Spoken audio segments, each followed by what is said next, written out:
श्री अजित कुमार दास जल संपद विभाग भट्टबर आचार्य union general secretary. मोर कहवा कथा है आम दीर्घ 35 रु 40 वर्ष धरी एनएमआर डीएलआर और तापर 2009 मसीह वारचार्ज है आमको जोटा सरकार नियम था 15/97 अनुसार आमको रेगुलर करने कथा कले ना 2009 मसीह जो वारचार्ज कर आवश्यकता नाला रेगुलर करने कथा से आमको जाशुणी वारचार्ज करागला जो आम आज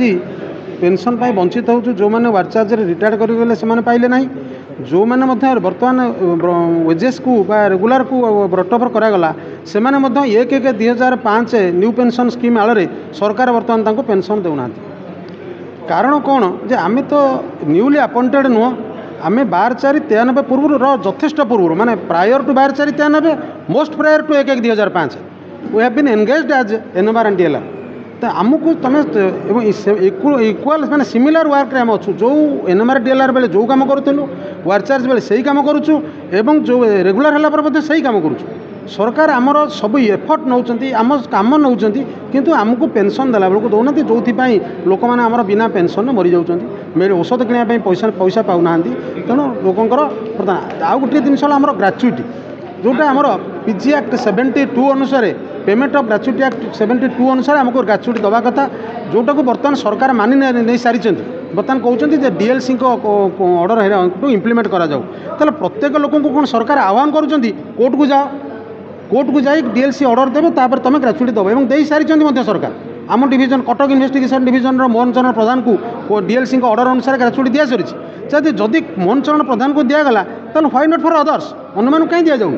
ताले सरकार सबू लोक कोर्ट को जीवे सरकार कोर्ट रे गोटे उदाहरण आपको देवी गोटे आमर Pratap Parida case supreme court बर्तमान अच्छी जो सरकार 5,50,000 टंका गोटे दिन प्रताप परिड़ा जो सरकार तरफ जो सीनियर एडवोकेट जन ठिया होते 5,50,000 टंका बिल होती से लोक गोटे दिन ठिया होती बिल नहीं जोटा को गवर्नमेंट अप्रूव कर जदि 5,50,000 टंका जड़े वकिल को दे पार्टी से 5,00,000 टंका जदि से लोक को दि जाता से कोर्ट को कहीं जाता एवं गोटे सुप्रीम कोर्ट रे हाईकोर्ट कथा छाड़ू सुप्रीम कोर्ट रे गोटे केस फाइल करने 55,000 रु अधिक टंका एओर माने वकिल माने नौ तेणु कोटी कोटी टंका सरकार कोर्ट रे दौरान अथच लोक मैंने जो मैंने पाखे काम कर दौना महांती संयोजक इंजीनियरिंग वारचार्ज रेगुलर एवं रिटायर्ड फोरम कोऑर्डिनेटर तथा राज्य जनस्वास्थ्य यांत्रिक कर्मचारी संघ सभापति नहीं आज जो आम आपण मध्यम जो सांबादिक सम्मेलन डाकिचु से मुख्य हूँ सारा राज्य रे जी प्रथम सेवा दियंती जोटा जन्मरू मृत्यु हो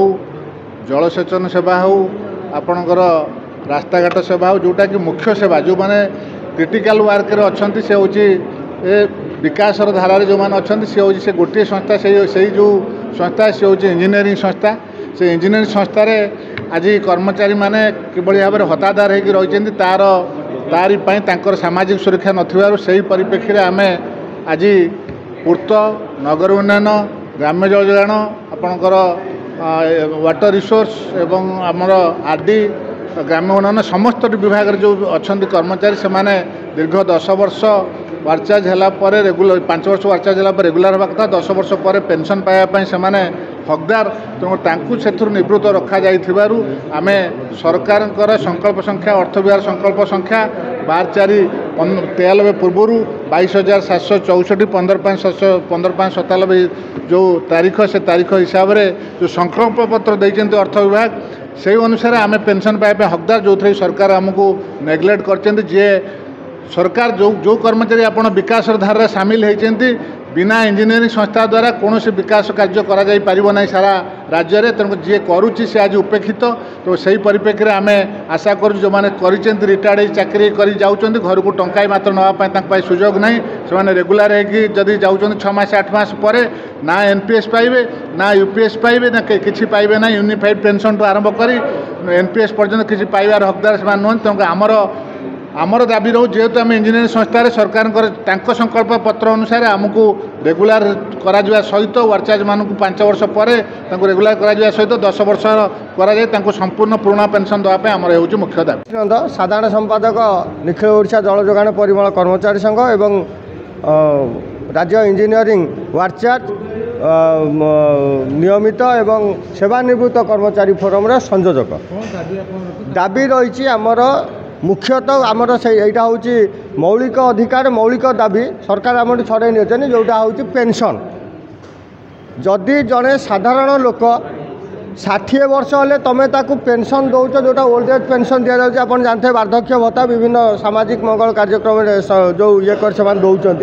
समानुपातिक भाव आम 30 वर्ष सरकार अधीन आम चाकरी कलु जनसाधारण आम हेलु सेवाकारी जो मैंने सरकारी प्रतिनिधि अच्छे से सेवक आम हेलु सेवाकारी जनसाधारण आम सेवाकारी होकर आम पाइबुन पेंशन सेवक पाइबे साधारण जनता पाइबे कि सेवाकारी पाइबे यहाँ कौ न्याय तेणु यही न्याय को आम हासिल करने आज आमर दाबी जे आमर सर्वनिम्न पेंशन जो आमर जो पेंशन अवसरकालीन पेंशन आमर आगामी जीवन पाई आमको दवापाई से ये आमर दाबी 1982 मसीह सुप्रीमकोर्ट ए बाबद गोटे स्पष्ट ऑर्डर देते से लिखिते पेंशन बातिल कर अधिकार कौन सरकार नहीं डेट कहूँ 7 कहीदे आमर यहाँ हूँ मौलिक अधिकार आम अधिकार को छड़े नहीं जाती तेणु आमको आम अधिकार फेरई दियंतु।